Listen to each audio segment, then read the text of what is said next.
Herkese yeniden merhabalar. Bugün güzel bir şakşuka konservesi tarifi vereceğim. Konserve nasıl yapılır, şakşuka nasıl yapılır? Kolay ve pratik bir şekilde yapacağız. Hem çok lezzetli hem de çok güzel. Sebzelerin de son aylarına gelmişken hemen değerlendirmek istedim. Videoyu ayrıntılarını kaçırmamak için sonuna kadar izlerseniz sevinirim. Şöyle yarım kilo köy biberi, yarım kilo sivri biberim, 3 kilo domatesim ve 2 kilo da patlıcanım var ve bir baş sarımsağım var. Ve hemen bir patlıcanı soymakla başlıyorum. Bütün doğramaları göstermeyeceğim. Sadece nasıl doğrayacağımı göstereceğim. Ve patlıcanın kara suyunu çıkarmak için püf noktaları var. Onları göstereceğim arkadaşlar. Bu arada ilk defa kanalıma geldiyseniz kanalımda birçok faydalı tarif var.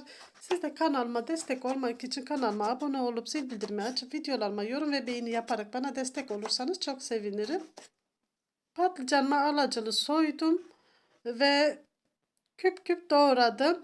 Leğenime suyumu aldım ve içine şeker koydum arkadaşlar. Ben tuz yerine şeker kullanıyorum. Eğer patlıcan tatlıysa suya bastırmıyorum. Kara suyunu da almıyorum. Eğer acısı varsa, bunun acısı yoktu ama size göstermek adına tuza değil de şekere bastırırsanız çok daha lezzetli olacak ve çok fazla tuzlu da olmayacak. Ve patlıcanınız bembeyaz kalır. Bir yemek kaşığı dolusu şeker koydum suyumun içine ve bütün patlıcanlarımı içine batırdım. Patlıcanım suda beklerken ben de biberlerimi doğradım. Böyle onları da bu şekilde küp küp doğradım. Çekirdeklerinden ayırdım ve yağımı ocağa koydum. Yağımı önce kısık ateşte kızdırdım, sonra altını açtım. Biberleri içine aktarırken altını yüksek ateşte açtım. Ve biberlerimin hepsini aktardım yağın içine. Hepsi birden kavuruyorum. İsterseniz kızartma tavaları kullanabilirsiniz. Kızartma tavaları, tencereleri çok çabuk yandığı için yağ içinde çabuk yanıyor. O yüzden bir fok tava kullanırsanız çok daha kolay ve pratik olacak. Veya fırına atabilirsiniz. Patlıcanınızı, biberinizi fırına atabilirsiniz. Ben genelde fırında yaparım ama bugün yağda pişirmek istedim. Nasıl yapılacağını göstermek istedim sizlere. Şekerli suyun içinde bekleyen patlıcanlarımın iyice suyundan süzülmesi için leğenime aldım. Bir süzgece böyle alıyoruz. Delikli bir süzgeç olursa çok daha kolay olacak sizin için. Biberlerimiz pişerken, patlıcanlarımız da suyunu süzerken ben bu arada sadece 2 tane domatesi göstereceğim. Hepsini değil arkadaşlar. Domateslerimi bu şekilde kabuklarını soyuyorum ve küp küp doğruyorum. Bütün hepsini bu şekilde doğrayacağım.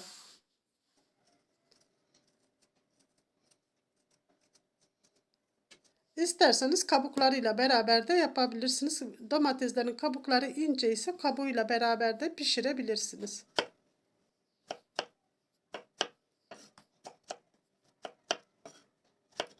Çok küçük de yapmıyoruz, çok büyük de bırakmıyoruz. Bu şekilde hepsini doğrayacağım. Bu arada biberlerim de kızardı. Bütün biberlerimi hepsini birden kızarttım. Ayrı ayrı kızartmadım. Bir süzgeç alıyorum yanıma.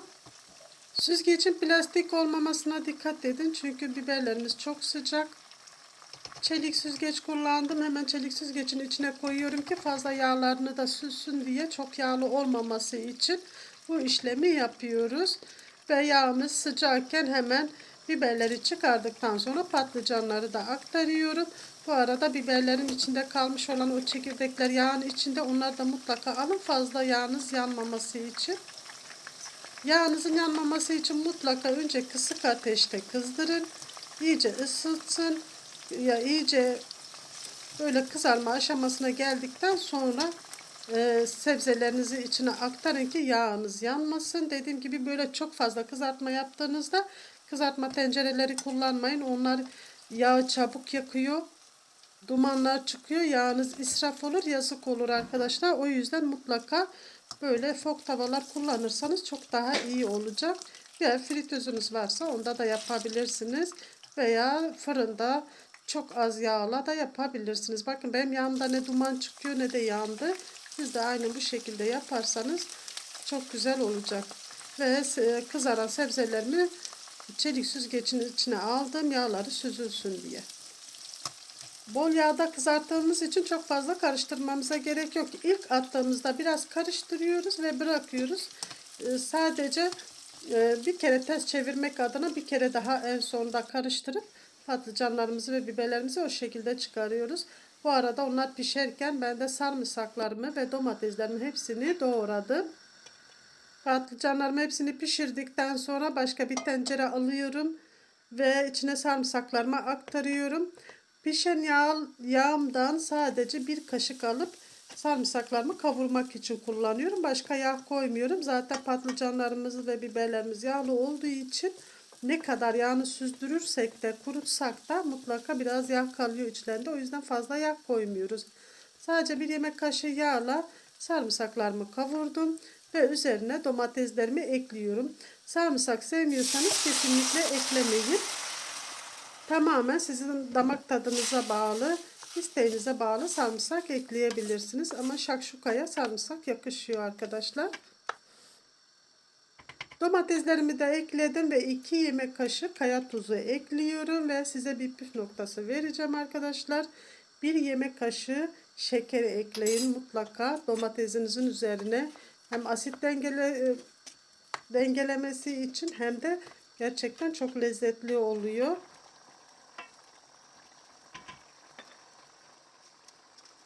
Domateslerim iyice piştikten sonra bayağı bir azalma oluyor piştiği zaman. İyice pişti, suyunu da bayağı çekti. Ondan sonra domatesimizi üzerine patlıcanımızı ve biberimizi üzerine aktarıyoruz. Çok fazla karıştırmıyoruz ezilmemesi için. Çünkü pişen patlıcanlar çabuk eziliyor. Çok ezmemek adına biraz karıştırıyorum. 1 dakika daha kaynatıp ocaktan alıyorum.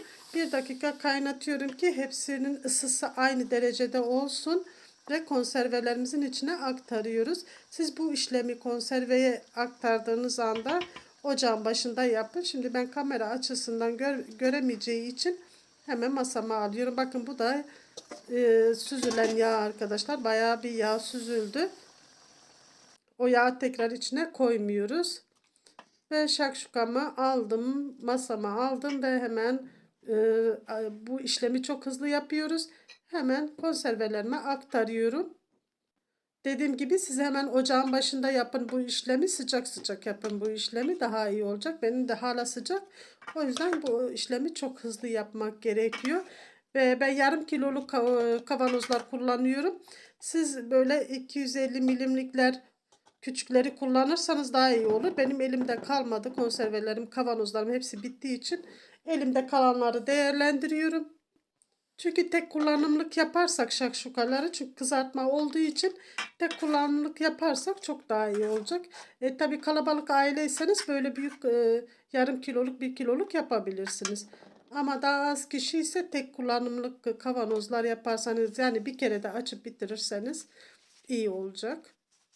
Kavanozların hepsini doldurduktan sonra kenarlarını iyice kurutuyorum. Kapak ağızlarını da iyice kurutuyorum. Buraları iyice kurutmamızın nedeni kapağını iyice sıkıca kapatacağız ki oralarda paslanma oluşmasın diye.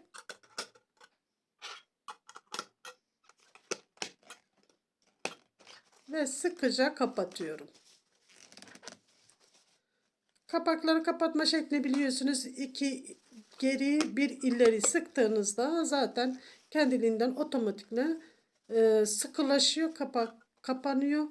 Ben alıştım ters çeviriyorum ama isterseniz ters çevirmeyebilirsiniz kavanozlarınızı. Üzerine bir bez örtüyorum. Soğuyana kadar bekletiyorum. Soğuduktan sonra kavanozlarımı çeviriyorum.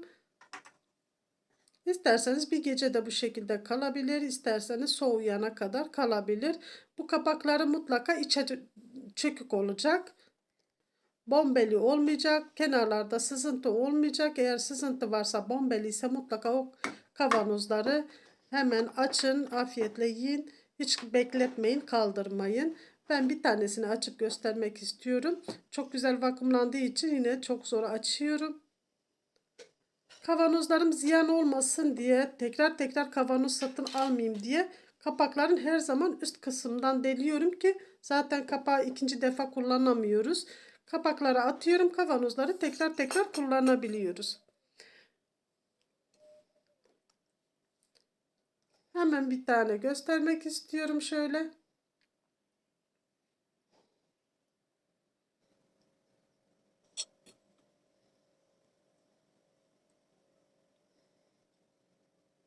Sonucu bu şekilde. İçine şeker ve sarımsak olduğu için inanılmaz tadı güzel oldu. Çok lezzetli oldu. Ve isterseniz bir yıla kadar bu şekilde, ister buzdolabında isterseniz de evinizin en serin köşesinde saklayabilirsiniz. Hiçbir şey olmaz. Sadece kapaklara dikkat edeceksiniz. Bu arada kanalıma abone olup zil bildirimini açıp videolarıma yorum ve beğeni yaparak bana destek olursanız çok sevinirim. Deneyen ve yiyen herkeslere afiyetler, şifalar olsun. Hepiniz Allah'a emanet olun. Görüşmek üzere inşallah.